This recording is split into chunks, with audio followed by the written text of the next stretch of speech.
Okay, folks, Lee David Bus Driver Chronicles. So I'm driving a 2019 J4500, and we are partners with Flixbus. And so I'm on my way to the first stop, which is in Chinatown.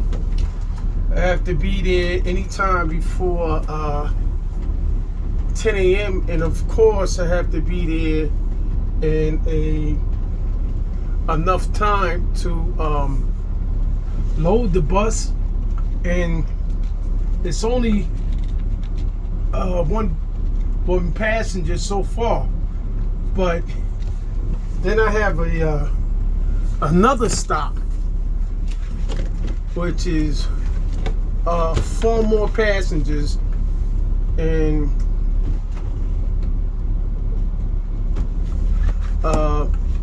that's going to be in Midtown Manhattan. And it seems like it's never enough time for that stop, because with any bus company, people come late. And so they have a system here where you have to leave at the exact scheduled time that you're supposed to be out of there. And so it's not that they don't the passengers don't understand it.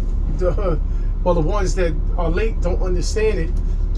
They don't give a damn. They figure if they're there, why not just let them on, which makes sense. So you have to close the station manual. Sometimes it does it on its own, right? And close the station is the scanner that you're scanning them in with. It has to be closed out where you can't scan any more passengers. And when you do that, whatever seats aren't scanned in, they become open for resale online. And so they don't want to hear that. So if you let them on and they're not scanned in, that ticket gets sold, and when you get to the next stop, there's a problem because somebody paid for it. It wouldn't be a problem if someone was getting off there, but if there's no more seats on the bus, that becomes an issue. Also, the problem with that is that they have a GPS system on a scanner that when you try, even if you close out the system, when you try and stay and load passengers, the GPS tell really what time you left. And so we get a bonus system where if you leave your station every day, the main station every day, on time, you get an $800 bonus. And if you leave every station on time, you get a $10,000 bonus. And these bonuses comes at the end of the month. And like over time, when you get used to these bonuses, you be like, oh, listen, I'm not jeopardizing, extra money that I could use to pay bills. And so if you get a $1,000 bonus a month, that's an extra $250 on your pay every week. And even though you get it in one lump sum, that's not bad. You could do a lot with $1,000. You could pay some bills. And so that is the problem that it is. And then it's what kind of people, and I'm that part of that race that always come late, and then when you can't take them, they have an extreme, they want a fist fight and everything. And like, so you can't, I don't think that you could show up at an airport the exact time the plane boards, the exact time the plane is supposed to take off and get on the plane. I don't think that you could do it on a train or on a boat or anything. And they do it here because, you know, the obvious reasons, there's no authority around, a presence around. So they do that. They act a fool. And then it's crazy because they try and force their way on the bus. They block the bus. They won't let the bus leave. And then you got to call the authorities to get them off the bus. And so, you know, it's just that, you know, that group of people is always into something they're not supposed to be doing. You know, and so it's an issue and it's a problem. And I'm one of them drivers that's not having it. That's just me. I'm getting you off, I'm getting you out, you getting out of here. If you let them force their way on the bus, you're gonna deal with all kind of problems with them. And whatever other people from that same group of people are gonna think that they can deal with you the same way. And they cannot. And nope. So my thing is that you guys are not running anything. Point blank, period. I refuse to let them run the bus company or run my bus. And as a bus driver, why would you let passengers control your bus? Why would you?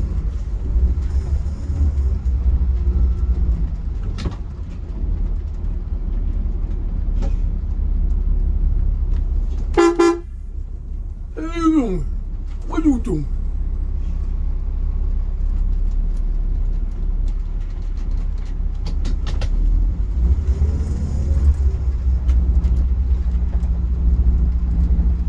So, why would you do that? Could you picture? You letting them? You'll be still letting them off at their house.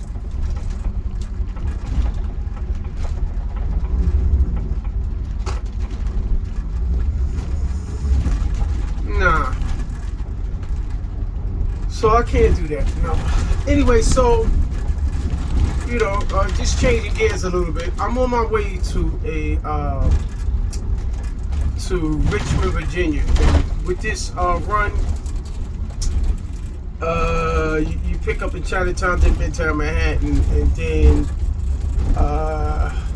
you let off in Bethesda, Maryland, which would be the first stop, and then the next stop is Richmond, Virginia. I kind of frown on making rest stops because they don't come out on time. It makes you late.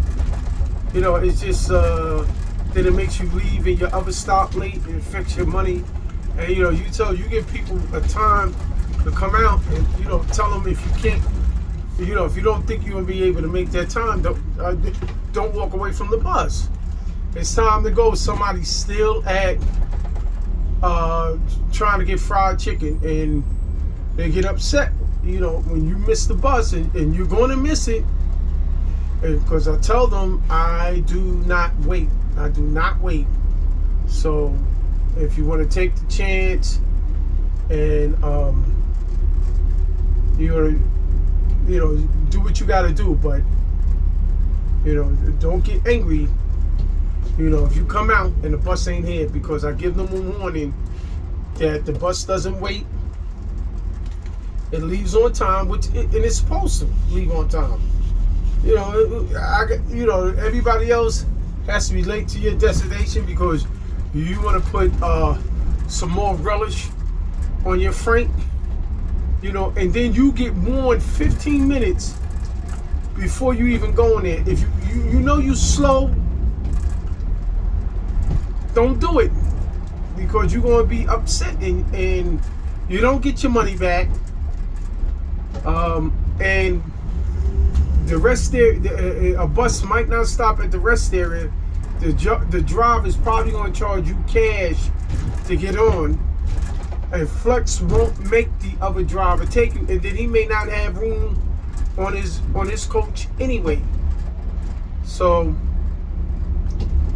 you know, if you're watching this bus and you take Flex bus, you know, come back when you're supposed to. And not only that, the drivers don't have to stop at service areas if they don't want. There's no such thing as passenger rights when the bus has to stop for you to give you a break. It's not the bus company responsibility to make sure you get something to eat. It's your own responsibility to bring your own food, or to eat, or to take your medication, stuff like that. Now that said, there are some companies that will not even let you they will not even let you eat on the bus. And I used to be like that. You ain't eating on here, because that same group of people, when they finish, and it looked like it was a bachelor party on the bus. So, you know, you gotta be careful with these people.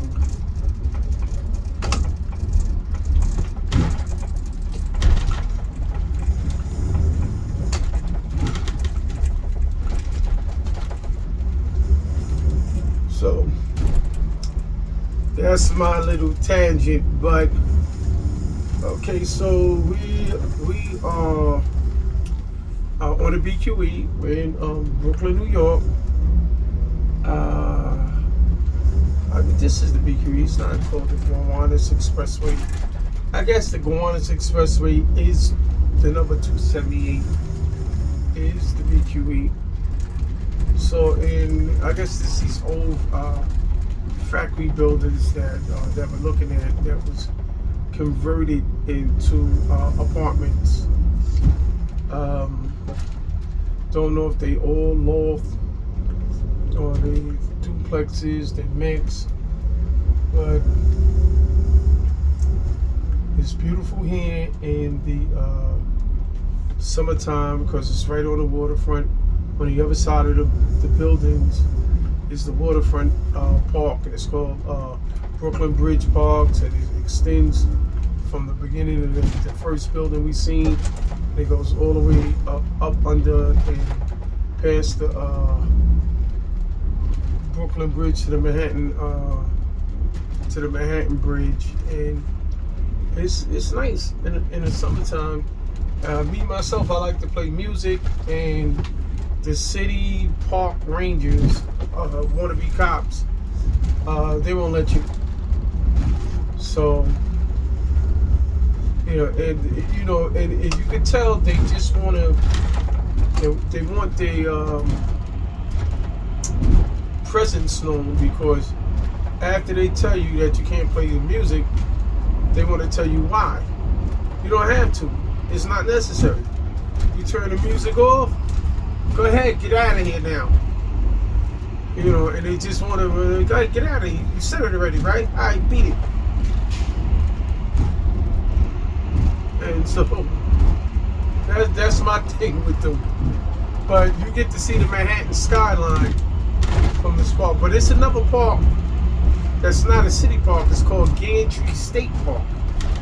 And that's one that I'm going to be visiting also. Got this goddamn school bus.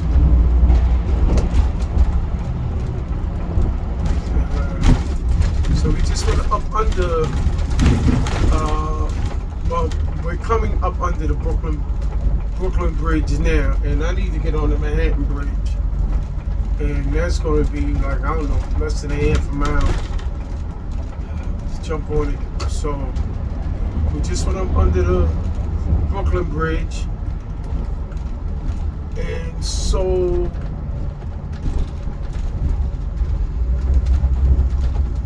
let me see. Okay, so we getting ready to go under the Manhattan Bridge. Now the park is ended, like right here. That park would end. So it's a long park, narrow but long. But you know, the room on it is sufficient and suffice. And if you've seen that waterfront before it became a park, it was horrible. You know, but then a lot of the riffraff, the undesirables, you know, I found out about that park, and they're starting to go over there, and it's becoming terrible. If y'all know who the riffraff is, everything they touch, you know, it seems like it's a bad deal. All right, so now I'm headed up to the Brooklyn Bridge. But that let me get back to the Gantry State Park. That's actually Long Island City, and this is another view of the city. It's the east side view of the city, and it is spectacular as well.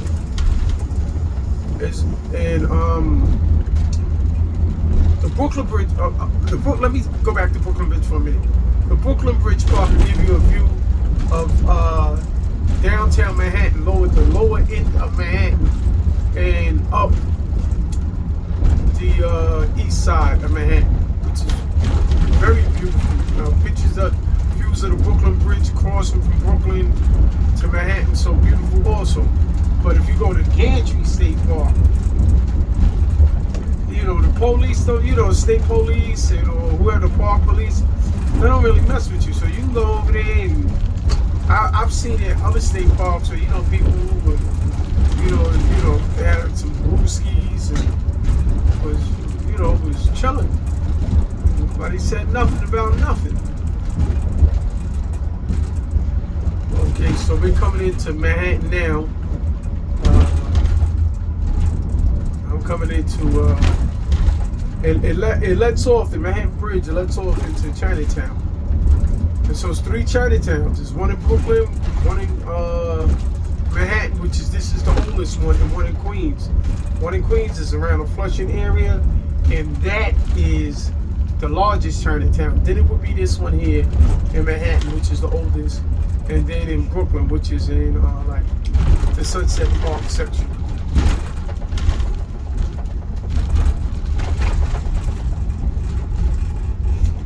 So if you ever heard of the Chinatown bus, mainly Wanda coach leaves from 103 Canal Street. So we're coming to that. Now you're gonna see a Raggedy Von Hool bus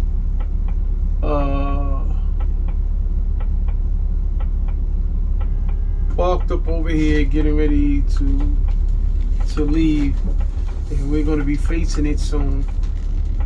And that's the tiny bus on the corner I'm at. It's on the left.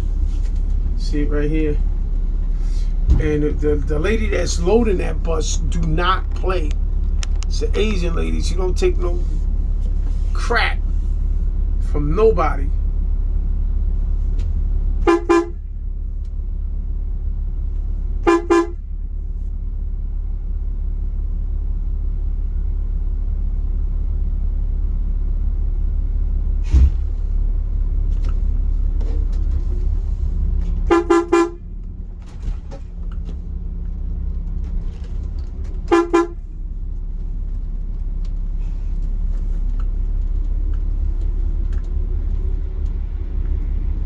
So this is number one of the bus, and they might be getting off or getting on. But I don't like dealing with that clientele. You always gotta put people off of the bus.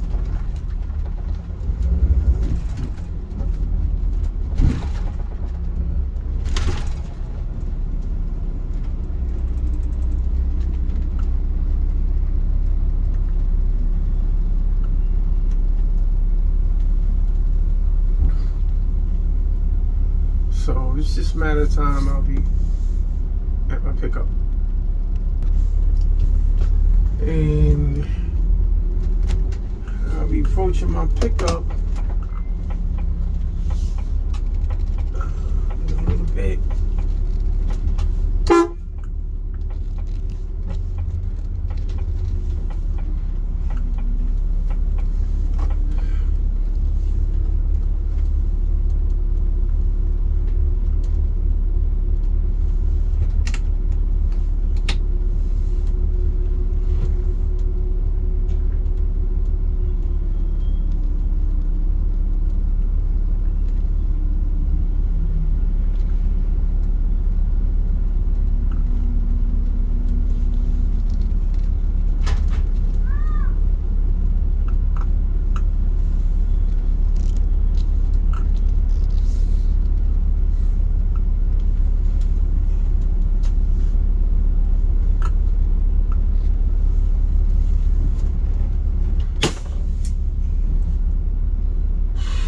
Okay, so this is it.